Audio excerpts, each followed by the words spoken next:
ആകാശവാണി.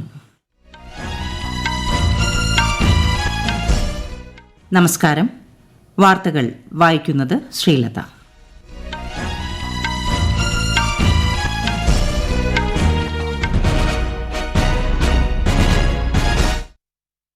പ്രധാന വാർത്തകൾ.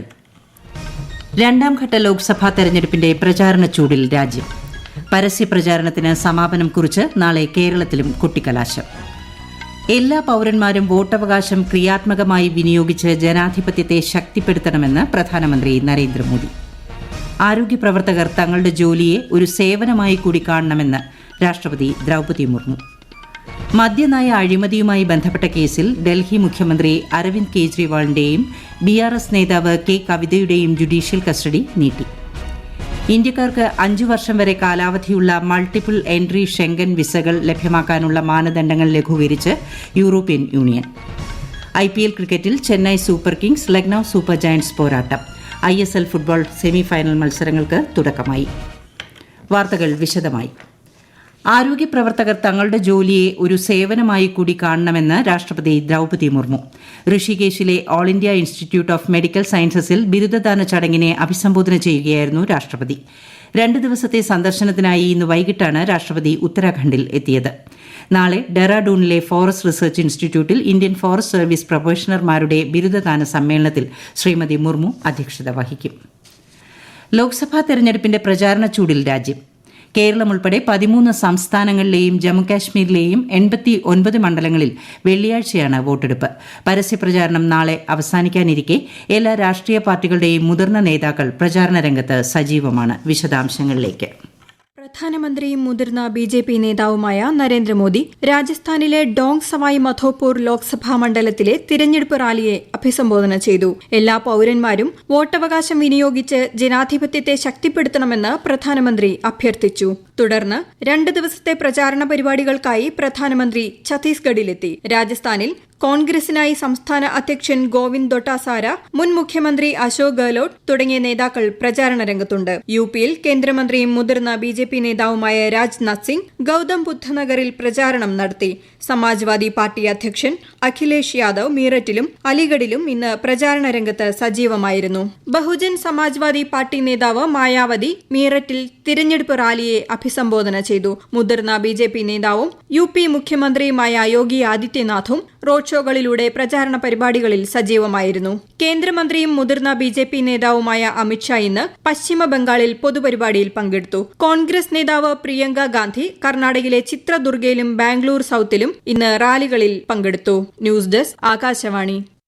കേരളത്തിൽ പരസ്യപ്രചാരണം അവസാനിക്കാൻ മണിക്കൂറുകൾ മാത്രം ബാക്കി നിൽക്കെ ദേശീയ നേതാക്കൾ ഉൾപ്പെടെയുള്ളവരെ രംഗത്തിറക്കി പ്രചാരണം ശക്തമാക്കി രാഷ്ട്രീയ പാർട്ടികൾ. കോൺഗ്രസ് അധ്യക്ഷൻ മല്ലികാർജ്ജുൻ ഖാർഗെ ഇന്ന് ചെങ്ങന്നൂരിലും സുൽത്താൻ ബത്തേരിയിലും UDFനു വേണ്ടി പ്രചാരണത്തിനിറങ്ങി. കോൺഗ്രസ് നേതാവ് സച്ചിൻ പൈലറ്റ് തിരുവനന്തപുരം നെയ്യാറ്റിൻകരയിൽ തെരഞ്ഞെടുപ്പ് റാലിയിൽ പങ്കെടുത്തു. കോൺഗ്രസ് ജനറൽ സെക്രട്ടറി പ്രിയങ്ക ഗാന്ധിയും നാളെ വയനാട് എത്തുന്നുണ്ട്. LDFനു വേണ്ടി മുഖ്യമന്ത്രി പിണറായി വിജയൻ ഇന്ന് കണ്ണൂരിൽ വിവിധയിടങ്ങളിൽ തെരഞ്ഞെടുപ്പ് സമ്മേളനങ്ങളെ അഭിസംബോധന ചെയ്തു. NDA പ്രചാരണത്തിനായി കേന്ദ്രമന്ത്രിയും BJP നേതാവുമായ അമിത്ഷാ ഇന്ന് കൊച്ചിയിലെത്തും. നാളെ ആലപ്പുഴ മണ്ഡലത്തിൽ തെരഞ്ഞെടുപ്പ് പ്രചാരണ പരിപാടിയിൽ അദ്ദേഹം പങ്കെടുക്കും. ലോക്സഭാ തെരഞ്ഞെടുപ്പിന്റെ പരസ്യ പ്രചാരണം സംസ്ഥാനത്ത് നാളെ വൈകിട്ട് 6-ന് അവസാനിക്കും. ഇതിനുശേഷം പൊതുയോഗങ്ങൾ, പ്രകടനങ്ങൾ എന്നിവ നടത്താൻ പാടില്ല. വീടുകൾ തോറും കയറിയിറങ്ങിയുള്ള നിശബ്ദ പ്രചാരണമായിരിക്കും മറ്റന്നാൾ നടക്കുക. വോട്ടെടുപ്പ് ദിവസമായ 26-ന് സംസ്ഥാനത്തെ എല്ലാ സർക്കാർ, അർദ്ധ സർക്കാർ, വാണിജ്യ സ്ഥാപനങ്ങൾക്കും സർക്കാർ അവധി പ്രഖ്യാപിച്ചിട്ടുണ്ട്. വെള്ളിയാഴ്ച രാവിലെ 7 മുതൽ വൈകുന്നേരം 6 വരെയാണ് വോട്ടെടുപ്പ്. ജൂൺ 4-നാണ് ഫലപ്രഖ്യാപനം. വോട്ടവകാശം എന്ന ഉത്തരവാദിത്തം ഗൌരവത്തോടെ നിർവഹിക്കാൻ യുവതലമുറ മുന്നോട്ട് വരണമെന്ന് മുഖ്യ തെരഞ്ഞെടുപ്പ് ഓഫീസർ സഞ്ജയ് കൌൾ. രാജ്യത്ത് ഉപയോഗിക്കുന്ന ഇലക്ട്രോണിക് വോട്ടിംഗ് മെഷീനുകൾ ലോകോത്തര നിലവാരം പുലർത്തുന്നവയാണെന്നും അദ്ദേഹം പറഞ്ഞു. തിരുവനന്തപുരത്ത് ആകാശവാണിക്ക് നൽകിയ പ്രത്യേക അഭിമുഖത്തിൽ സംസാരിക്കുകയായിരുന്നു അദ്ദേഹം. 4ാംഘട്ട ലോക്സഭാ തെരഞ്ഞെടുപ്പിന്റെ നാമനിർദ്ദേശ പത്രിക സമർപ്പിക്കാനുള്ള സമയപരിധി മറ്റന്നാൾ അവസാനിക്കും. 26-നാണ് സൂക്ഷ്മ പരിശോധന. പത്രിക പിൻവലിക്കാനുള്ള അവസാന തീയതി ഈ മാസം 29-ആണ്. 10 സംസ്ഥാനങ്ങളിലെയും കേന്ദ്രഭരണ പ്രദേശങ്ങളിലെയും 96 ലോക്സഭാ സീറ്റുകളിലേക്കാണ് 4ാം ഘട്ടത്തിൽ തെരഞ്ഞെടുപ്പ് നടക്കുക. അടുത്ത മാസം 13-നാണ് വോട്ടെടുപ്പ്. 7 ഘട്ടങ്ങളിലായി നടക്കുന്ന ലോക്സഭാ തെരഞ്ഞെടുപ്പിൽ 4ാം ഘട്ടത്തോടെ എല്ലാ ദക്ഷിണേന്ത്യൻ സംസ്ഥാനങ്ങളിലെയും വോട്ടെടുപ്പ് പൂർത്തിയാവും. ആന്ധ്രാപ്രദേശ് നിയമസഭാ തെരഞ്ഞെടുപ്പും ഒഡീഷ നിയമസഭയിലേക്കുള്ള ആദ്യഘട്ട വോട്ടെടുപ്പും ഇതോടൊപ്പം നടക്കും. NDA തിരുവനന്തപുരം സ്ഥാനാർത്ഥി രാജീവ് ചന്ദ്രശേഖറിന്റെ തെരഞ്ഞെടുപ്പ് പത്രിക തള്ളണമെന്നാവശ്യപ്പെട്ട് സമർപ്പിച്ച ഹർജി ഹൈക്കോടതി തള്ളി.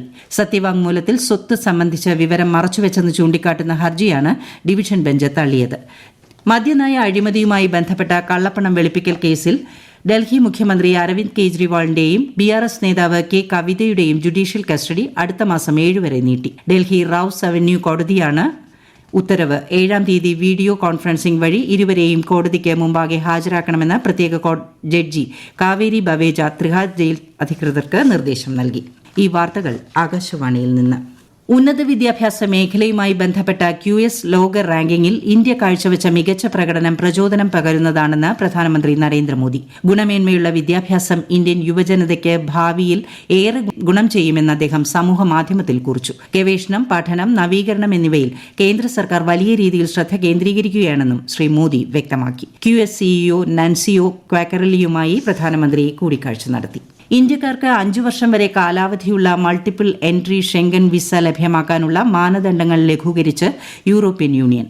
ഇന്ത്യൻ പൌരന്മാർക്കായി അവതരിപ്പിച്ച വിസ കാസ്കേഡ് വ്യവസ്ഥയനുസരിച്ച് ആദ്യം 2 വർഷത്തെ കാലാവധിയുള്ള മൾട്ടിപ്പിൾ എൻട്രി ഷെങ്കൻ വിസകളാണ് ലഭിക്കുക. കഴിഞ്ഞ 3 വർഷത്തിനിടെ 2 വട്ടം ഹ്രസ്വകാല വിസിറ്റ് വിസ കൃത്യമായി വിനിയോഗിച്ചവർക്കാണ് 2 വർഷത്തേക്ക് കൂടിയുള്ള മൾട്ടി എൻട്രി ലോങ് ടേം വിസയ്ക്ക് അർഹതയുണ്ടാവുക.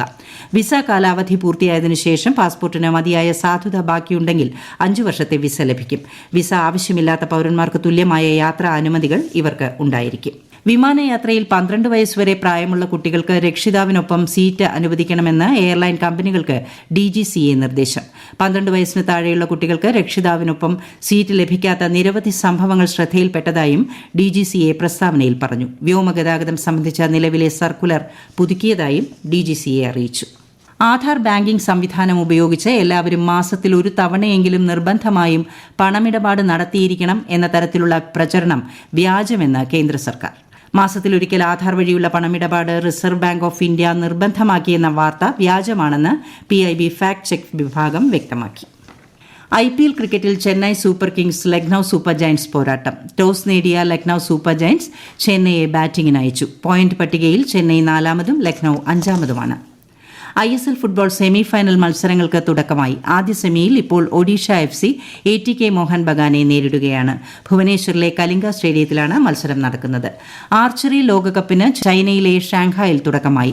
3 വട്ടം ഒളിമ്പിക്സ് ജേതാവായ ഇന്ത്യൻ അമ്പെയ്ത്ത് താരം ദീപിക കുമാരി 16-അംഗ ഇന്ത്യൻ സംഘത്തെ നയിക്കും. ഈ മാസം 28 വരെ നടക്കുന്ന ആർച്ചറി ലോകകപ്പിന്റെ ആദ്യഘട്ട മത്സരങ്ങളിൽ ഇന്ത്യയിൽ നിന്നും ധീരജ് ബൊമ്മദേവര, തരുൺ ദീപ് റായ്, പ്രവീൺ ജാധവ്, അതിഥി ഗോപിചന്ദ് സ്വാമി, ജ്യോതി സുരേഖ വെണ്ണം തുടങ്ങിയവർ പങ്കെടുക്കും. വ്യക്തിഗത വിഭാഗങ്ങളിലെ ജേതാക്കൾ ഒക്ടോബറിൽ മെക്സിക്കോയിൽ നടക്കാനിരിക്കുന്ന ആർച്ചറി ലോകകപ്പ് ഫൈനലിലേക്ക് യോഗ്യത നേടും. രാജ്യത്തെ ഓഹരി വിപണികളിൽ നേട്ടം. ബോംബെ ഓഹരി സൂചിക സെൻസെക്സ് 90 പോയിന്റ് ഉയർന്ന് 73,738-ലും ദേശീയ ഓഹരി സൂചിക നിഫ്റ്റി 32 പോയിന്റ് നേട്ടത്തിൽ 22,368-ലും വ്യാപാരം അവസാനിപ്പിച്ചു. ഇൻഡോ പസഫിക് മേഖലയുടെ സമഗ്രമായ വികസനത്തിന് ക്രിയാത്മകമായ പങ്കുവഹിക്കാൻ ആസിയാന് സാധിക്കുമെന്ന് വിദേശകാര്യമന്ത്രി S. ജയശങ്കർ. ആദ്യ ആസിയാൻ ഫ്യൂച്ചർ ഫോറത്തിൽ സംസാരിക്കുകയായിരുന്നു അദ്ദേഹം. ലോക പുസ്തക ദിനം ആചരിച്ചു. സ്വന്തം രീതിയിൽ വായിക്കുക എന്ന പ്രമേയത്തിൽ ഊന്നിയാണ് ഈ വർഷത്തെ ദിനാചരണം സംഘടിപ്പിച്ചത്. കുട്ടികൾ എന്തു വായിക്കണമെന്ന തീരുമാനം അവർക്ക് തന്നെ നൽകുക എന്നതാണ് പ്രമേയം ലക്ഷ്യം വയ്ക്കുന്നത്. പ്രധാന വാർത്തകൾ വീണ്ടും. 2ാം ഘട്ട ലോക്സഭാ തെരഞ്ഞെടുപ്പിന്റെ പ്രചാരണ ചൂടിൽ രാജ്യം. പരസ്യ പ്രചാരണത്തിന് സമാപനം കുറിച്ച് നാളെ കേരളത്തിലും കൊട്ടിക്കലാശം. എല്ലാ പൌരന്മാരും വോട്ടവകാശം ക്രിയാത്മകമായി വിനിയോഗിച്ച് ജനാധിപത്യത്തെ ശക്തിപ്പെടുത്തണമെന്ന് പ്രധാനമന്ത്രി നരേന്ദ്രമോദി. ആരോഗ്യ പ്രവർത്തകർ തങ്ങളുടെ ജോലിയെ ഒരു സേവനമായി കൂടി കാണണമെന്ന് രാഷ്ട്രപതി ദ്രൌപദി മുർമു.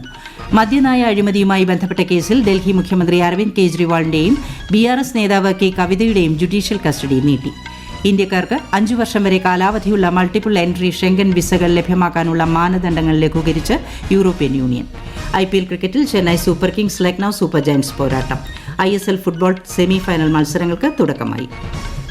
വാർത്തകൾ കഴിഞ്ഞു. അടുത്ത വാർത്താ പ്രക്ഷേപണം 8:35-ന്.